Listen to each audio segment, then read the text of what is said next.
తెలంగాణలో కేబినెట్ విస్తరణకు ముహూర్తం ఖరారైంది. మంత్రివర్గ పునర్వ్యవస్థీకరణకు హైకమాండ్ గ్రీన్ సిగ్నల్ ఇచ్చింది. అందుకు సంబంధించిన ఏర్పాట్లు కూడా జరుగుతున్నాయి. అయితే కేబినెట్ విస్తరణలో ఎవరికి అవకాశం దక్కనుంది? విస్తరణపై ముఖ్యమంత్రి రేవంత్ ఎలాంటి కసరత్తు చేస్తున్నారు? హైకమాండ్ చేసిన సూచనలేంటి? ఇటీవల పార్టీ మారిన వారికి చోటు కల్పిస్తారా అనేది ఆసక్తికరంగా మారింది. మరోవైపు ఉత్తమ్ కోమటిరెడ్డి వార్ అగ్రనేతలకు కొత్త తలనొప్పిగా మారింది.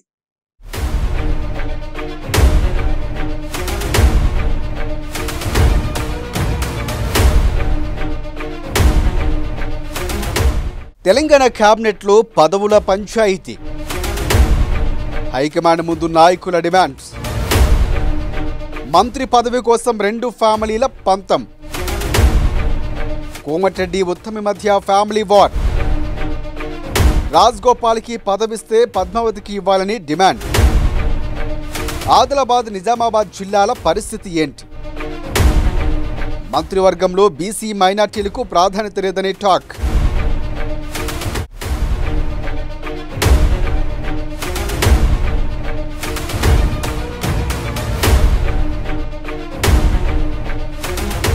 తెలంగాణ కేబినెట్లో పదవుల పంచాయతీ నడుస్తోంది. సీఎం రేవంత్ రెడ్డి మంత్రివర్గంలో ఇంకా 6 పోస్టులు ఖాళీగా ఉన్నాయి.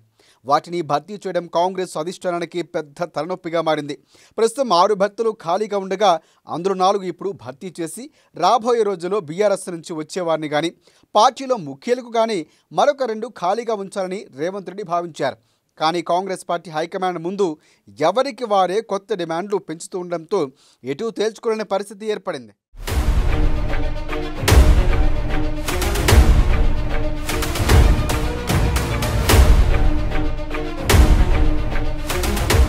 ప్రస్తుతం తెలంగాణలో మంత్రి పదవుల కోసం 2 ఫ్యామిలీలు పంతం పట్టాయి.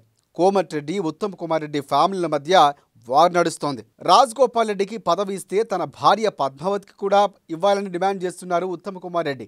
అయితే ఒక ఇంట్లో 2 మంత్రి పదవులు ఇవ్వటం ఏంటని మిగతా కాంగ్రెస్ లీడర్లు అభ్యంతరం చెబుతున్నారు. ఉమ్మడి నల్గొండ జిల్లాలో రాజ్గోపాల్ రెడ్డి బీజేపీ నుంచి కాంగ్రెస్లో చేరేటప్పుడే అధికారంలోకి వస్తే మంత్రి పదవి ఇస్తామని ఏఐసీసీ పెద్దలు హామీ ఇచ్చారు. అంతేకాకుండా భువనగిరి లోక్సభ స్థానాన్ని గెలిపించాలని కూడా రాజ్గోపాల్ రెడ్డికి కండిషన్ కూడా పెట్టారు. దాంతో మొన్నటి ఎన్నికల్లో చామల కిరణ్ కుమార్ రెడ్డిని గెలిపించేందుకు కోమటిరెడ్డి బ్రదర్స్ గట్టిగానే కష్టపడ్డారు. కిరణ్ 2 లక్షల మెజార్టీతో గెలవటం వెనుక రాజ్గోపాల్ రెడ్డి కృషి కూడా ఉంది. దాంతో ఆయనకు ఖచ్చితంగా మంత్రి పదవి ఇవ్వాల్సిన పరిస్థితి అధిష్టానానికి ఏర్పడింది.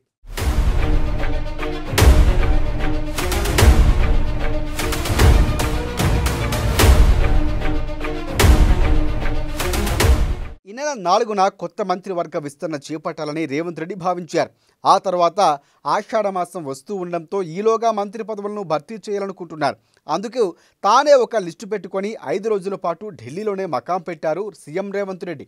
క్యాబినెట్ పదవులు, పీసీసీ చీఫ్, నామినేటెడ్ పోస్టుల భర్తీ వ్యవహారంపై అధిష్టానంతో తేల్చేయాలని అనుకున్నారు. కానీ సీఎం రేవంత్ లిస్టుతో పాటు మల్లు భట్టి విక్రమార్క, కోమటిరెడ్డి వెంకటరెడ్డి, ఉత్తమ్ కుమార్ రెడ్డి ఇంకా ఎవరికి వారే హైకమాండ్కి తమ లిస్టులు సమర్పించారు. పార్టీ వ్యవహారాలు చూస్తున్న దీపాదాసు మున్షితో పాటు కేసీ వేణుగోపాల్ దగ్గర తమ డిమాండ్లు ఉంచారు.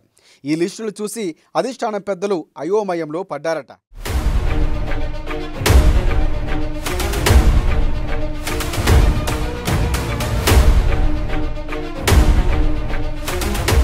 ఇప్పుడు రాజ్గోపాల్ రెడ్డికి కూడా పదవి ఇస్తే మరొక క్యాబినెట్ మినిస్ట్రీ ఆ జిల్లాకే వెళుతుంది. క్యాబినెట్లో ప్రాతినిధ్యం లేని ఆదిలాబాద్, నిజామాబాద్ లాంటి జిల్లాల పరిస్థితి ఏంటన్న ప్రశ్న ఇప్పుడు ఉత్పన్నమవుతుంది. మరోవైపు మంత్రివర్గంలో రెడ్డి సామాజిక వర్గంలో రెడ్డి డామినేషన్లో పెరిగిపోవడంతో మిగతా సామాజిక వర్గాల వారు అభ్యంతరం చెబుతున్నారు. ఇప్పటికే సీఎం రేవంత్ రెడ్డితో పాటు కోమటిరెడ్డి వెంకటరెడ్డి, ఉత్తమ్ కుమార్ రెడ్డి, పొంగులేటి శ్రీనివాసరెడ్డి ఉన్నారు.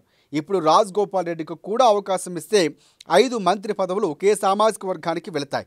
మొత్తంగా 18 మంత్రి పదవుల్లో 5 పోస్టులు రెడ్డి వర్గానికి ఇవ్వడంపై అభ్యంతరాలు వ్యక్తమవుతున్నాయి. ప్రస్తుతం వరకు బీసీలకు పెద్దగా ప్రాధాన్యత లేదు, మైనార్టీలకు అసలు ఛాన్సే లేదు.